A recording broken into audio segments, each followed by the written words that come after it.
On the air. Henry Barbour in the House, the National Committee Chairman or Committee Man for, is that right? The Committee Man. Yeah. Committee Man? For the RNC, yeah. The for the Trump organization, for the GOP, let me say it that way. We were trying to get some earphones corrected here. Did you hear that cut, though, from Joe Biden? Can you explain that to me? I mean, with all of your...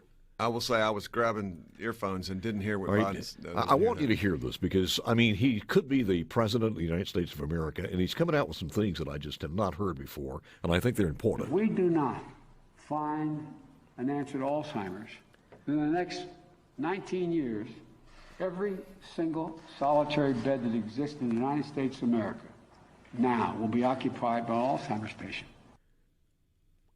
Can you explain that? I cannot. No.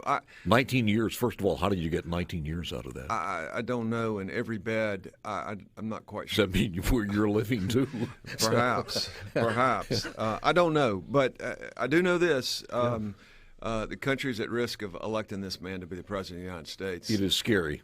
It is really scary when you start looking at some of the numbers and you don't know where they are. And the number one thing that worries me as far as that wild card is got to be voter voter fraud, mail fraud, and what's going on. We got story after story here of people finding bags and bags in bins across the country. Well, it does. Look, we want everybody to vote in the country that's supposed to vote. But what we don't need is sending out ballots to dead people all over the country, and that's what's happening because the lists haven't been purged in states. It is not a clean and good process, particularly when states are trying to go heavy in the mail and they've never done it before. Yeah. Well, in a lot of these places, some places have done it, and apparently they've done it quite efficiently, but there's no reason for us, if we're going to do this, we have the technology to do it, checks and balances. Florida has done it very well since the 90s. About a third of the people since the 90s vote by mail, another third vote in person, and another third vote early. It can be done. It can be done well. I do want to mention this because, and one of the reasons we have you here, we're looking at some polling data and the race between Cindy Hyde-Smith and Mr. Espy is not that wide of a gap. It's not to be taken lightly. It is a possibility. It's nothing that hasn't happened before. We could give the United States Senate to Chuck Schumer by giving a vote to Mike Espy. And the reason I say that is because they're spending an ungodly amount of money. And where are they spending that money? Well, they're spending a lot of money I think everybody sees on TV. Mm-hmm. But they're also spending, I know, and Espy's talked about this, and this is not anything that you can see, but it's on the ground game. Yeah. So organization, getting their vote out, making sure people vote early by voting absentee, making sure that their churches are organized. And so there's no question that the Espy campaign is well organized. Having done this 2 years ago, I don't think they ever stopped. I do think that Cindy has a lead. Mm-hmm. It is a lead that, though, people need to be nervous about and they need to get out and vote. I feel good about it. But as you say, if you want Bernie Sanders to be in charge of health care in the U.S. Senate, then Mike Espy is who you ought to vote for.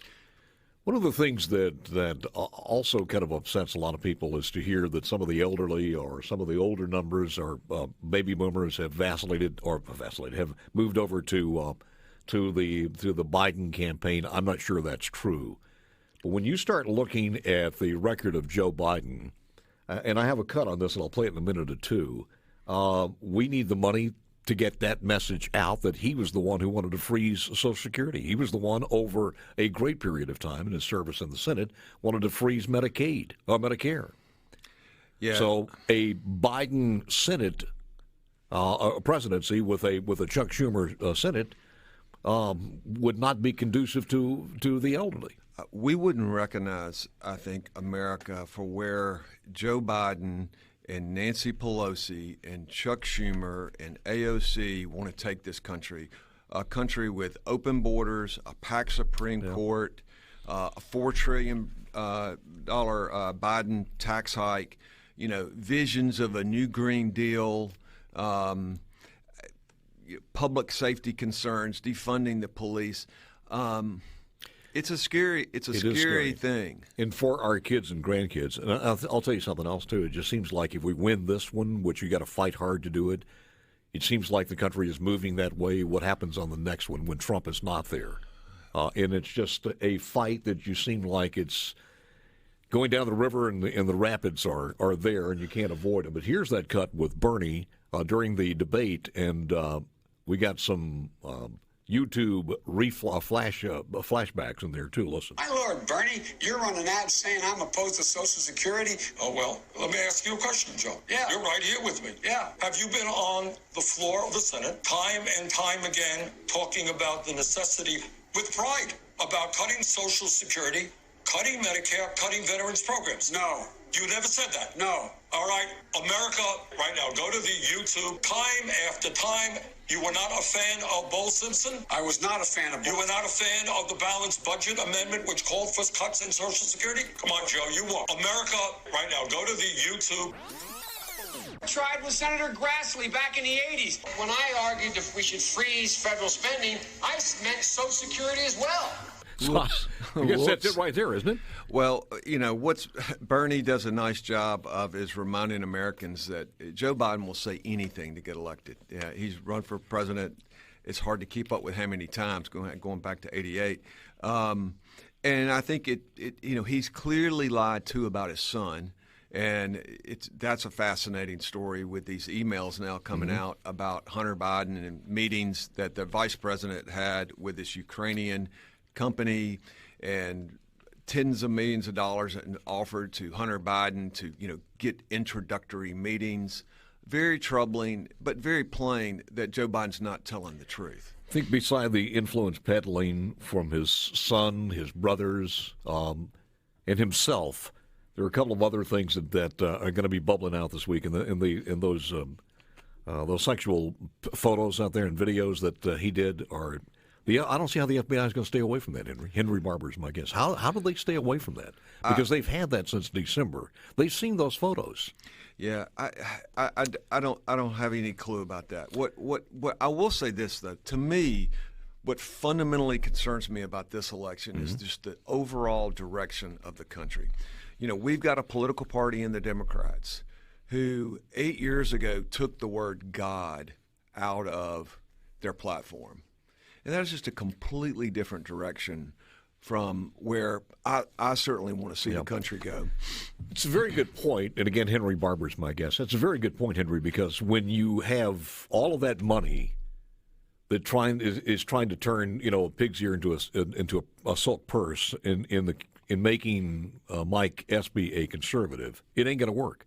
And even if he were a conservative, and even if he brought that to the U.S. Senate and replaced a Republican with a Democrat, there's a couple of things out there today. Nancy Pelosi, she hasn't talked to the president in a year.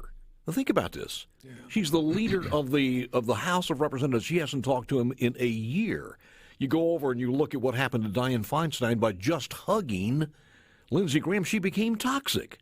There is no way that he would have any power at all to further any type of conservative or even middle-of-the-road programs out of a Democrat Congress with Chuck Schumer. Or it's just not going to happen. Yeah. The problem with Mike Espy, number one, Mike Espy and Cindy Head-Smith are both good people. And I think that's important to say. But despite the fact that Mike is a good person, he would vote. How he would vote has already been demonstrated when he was in Congress when Reagan and Bush were in. He voted 96% of the time with the Democrat agenda, meaning he voted against Reagan and Bush when he had his chance in Congress years ago, Paul.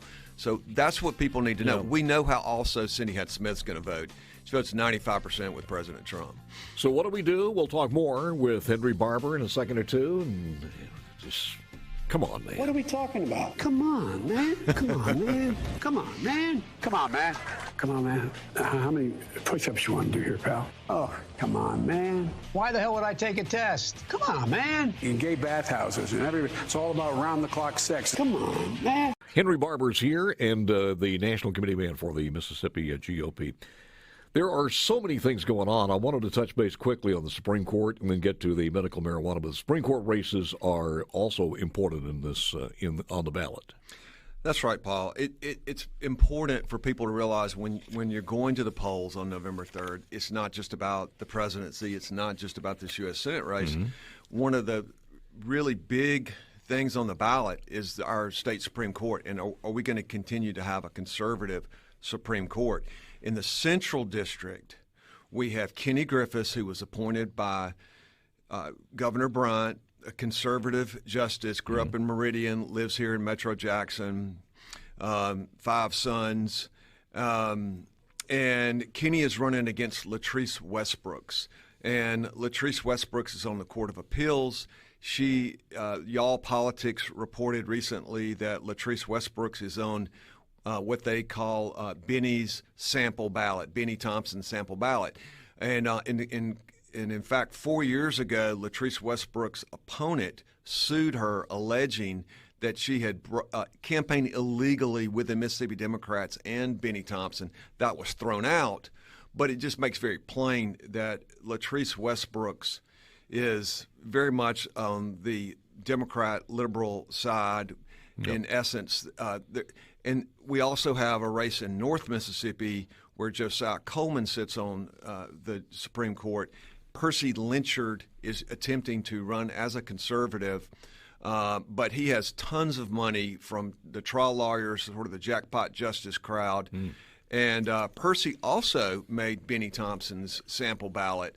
So any effort by Percy Lynchard in North Mississippi to somehow confuse people that he is a conservative. Josiah Coleman is definitely the conservative choice in North Mississippi, and it's very important that we keep our Supreme Court conservative and not let the trial lawyers get their hooks back into our state Supreme Court. What have you heard as far as the Senate and the numbers there? Because, I mean, they've poured in a record amount. It's hundreds of millions of dollars to defeat Lindsey Graham, and he's up a couple of points, but it's a little risky. And we're not sure about Mitch McConnell because they're going after him.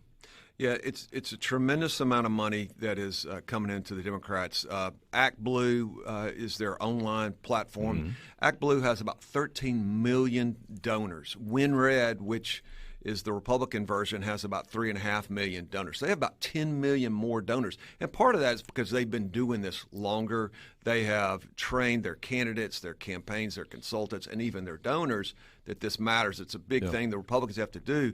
But in Lindsey Graham's race, buddy of mine is doing his TV work, and he tells me, that the polling is holding steady, but it's very, very close, and his opponent's spending $100 million. It's crazy. It's daunting, and for Mississippi even more so, with I think a landscape-changing initiative on the ballot at 65 could possibly change. I saw a video this morning, and I know this is recreational in Denver, but I saw it of some of the city councilmen saying, taping things and saying they wish they had voted against it. From now looking exactly what's happened to Colorado and Denver as far as recreational marijuana. But let me say this. I think what the profiteers and in the present marijuana users, when you combine them that we have in the state that they want to smoke marijuana, they want it there, they want it to be decriminalized. What they don't want you to know about this Initiative 65 is that because it is mandated under the rules set forth by the pot profiteers, they're the ones who drew this up. The people who are going to profit from him, they wrote the law. They got the bylaws on this one. And you are going to pass this. If you do, it'll be put in your state constitution. This is unlike any other state has done. Some have done the initiative process, but they've allowed the cities or the state legislature to establish and construct that legislation. This one is the pot people are making the laws. And I'm going to tell you something. You agree or disagree, but this is the closest thing that any state will have that has medical marijuana that would be close to recreational marijuana because of the laxities in this law.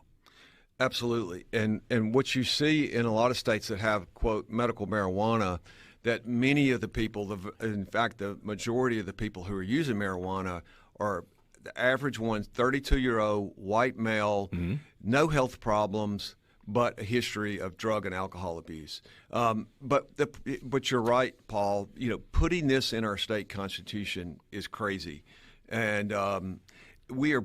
And I guess we should pay tribute to their lawyer because he's done a fabulous job. But this would be terrible for the people of Mississippi, and I think the other side wants to try to make this about the people versus the politicians, so they say. And I would ask in this process, who should you trust? On the one hand, there's approaching $6 million that's going to get spent by the marijuana industry to try to legalize medical marijuana in the state of Mississippi. And this is money that's coming from folks that were in the tobacco industry. The OxyContin people are big investors. Of course, Joel Baumgar, who has a financial group interest that invests in the marijuana industry, he's got approaching $2 million invested in this. So on the one side, you've got the people who are helping invest in this industry that's bigger than the NFL. And then on the other side, the anti-65 side, you have the association led by Mark Horn, the Mississippi Medical Association, our doctors, our nurses, our law enforcement, police chiefs, sheriffs, the Pentecostal Church, the Southern Baptist Convention, or Mississippi Baptist Convention, AFA.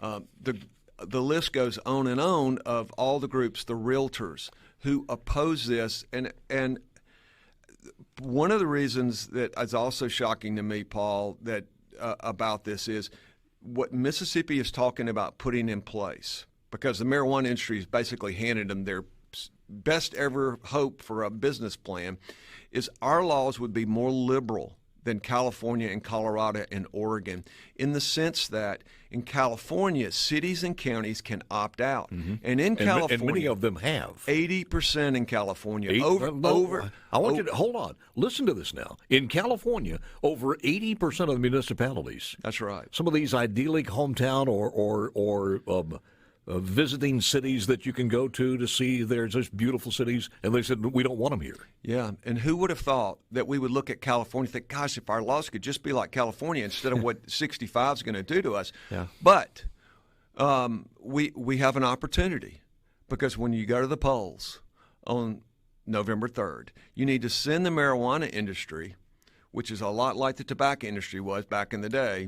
You need to send them a message and say, you know what, if you want to sell so-called medical marijuana in our state, you need to come back next year, work with our legislature, and do this in a responsible way. Well, we could do that by doing 65A, could we not? 65A, exactly. And 65A will mean that if it does pass, then it will, at least the legislature will be in charge of it. Which also means things like, if all of a sudden you go into these stores and you find them selling Pop-Tarts and ring pots and things like that, gummy bears, the legislatures would say you can't do that. The legislature would say you can have only so many in a town. The legislature would at least be directing where the pot shops are. And there are going to be so many things that we find out are wrong, and I can't get it over to a lot of people that they cannot change it once 65 passes. You can't. That's exactly right. And think about this. If you're thinking about a town like Oxford or Vicksburg, have these nice little downtown areas, Brandon and Ocean Springs. Why can't those towns opt out like they can in California or Colorado? Because once the pot shops come into your downtown or the square in Oxford or in Ocean Springs or wherever, it's going to change it forever. And this is a huge problem. And this is something that the voters have control of. They need to vote for 65A. They need to vote against 65. You vote no on the first one and vote 65A on the second one, because 65A is a better way to get medical marijuana if pain is the objective that we're talking about. Hey, Paul. Think about this. If we did this, and I mentioned this before, but if you do this for vaping, if the vaping people wrote the laws, if even the alcohol companies wrote the laws, if gaming wrote the laws, if title loan people wrote the laws, final thoughts, sir?